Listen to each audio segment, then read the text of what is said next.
which are around how to get more groups. But some of the things we suggest that we see a lot, easy one, real here, reaching out to past groups. Are we in communication with the people who have taken your experience previously? Are they on an email list that we've been keeping in touch with them and sending them value-based stuff before we ask them to book again? But are we even reaching out to them and just saying, hey, do you have anyone else you'd even refer that we might want to take our experience this year? Past groups. Number one, people who are already familiar with the brand. Let's go after them. Let's win them and get in the door. Number two, I want to see you write and share blogs about things to do for corporate. I want to see you posting these on your LinkedIn, sharing these in your area, post them on your Facebook, post them on your personal Instagram. We don't necessarily need these blogs to rank at the top of the search engine for things to do in your area for corporate groups. We just want you to be able to provide some of this content so people who you are connected with can start to read it and understand the value you provide.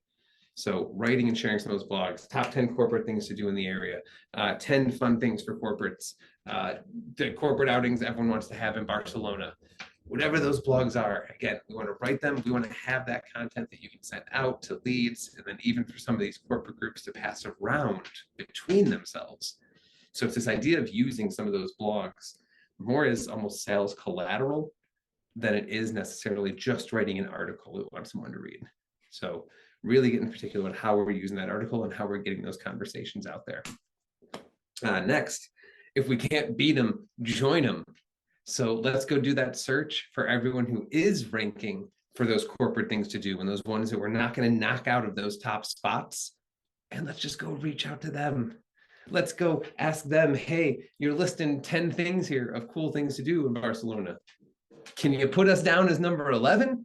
Can you put us down as number 12 of your 12 cool things to do in Louisville? Because we'd like to be on that list. And what's going to happen with that is some of them are going to charge you.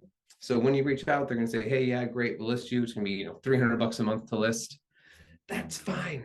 We just need to measure that investment. We need to measure that return. If we do invest that money towards getting on that list, are we getting at least 5 more people, 6 more people to then come to the site and buy tickets? So looking at that as an investment as a way to get in front of the people who are searching for those articles, let's just go list it inside some of those articles. I want to see warm outreach to known contacts through LinkedIn, especially with tours and especially making the shift towards corporate. The whole big reason that we're really pushing corporate the past few years has been post-pandemic. Now that we've seen a lot of these businesses moving their budgets from rent and over into team building and culture building and that experience for their team to try and keep their people, because now with these distributed work environments, there's more of a demand to keep great people in the more competitive market here. So these companies are investing more in how do we get the team together for fun things to do. And you're one of those fun things to do. Let's get you there. Let's reach out to them and just at least make yourself known to say, hey, this is what we're doing. This is what we're offering to corporate. So I'd want to see that on that side of things. And then also cold outreach using something like LinkedIn Sales Navigator under the same guise that what you're doing is so unique, so valuable, and so needed that we don't need to spend a lot of time selling them on what you do. We really just need to let them know, hey, here's what we do. We're an option for you. Here's our site. And let the site take them from there. Let the rest of it pick up from there. So these are some of the big ones. When we look at kind of the top 5, some of those quick wins,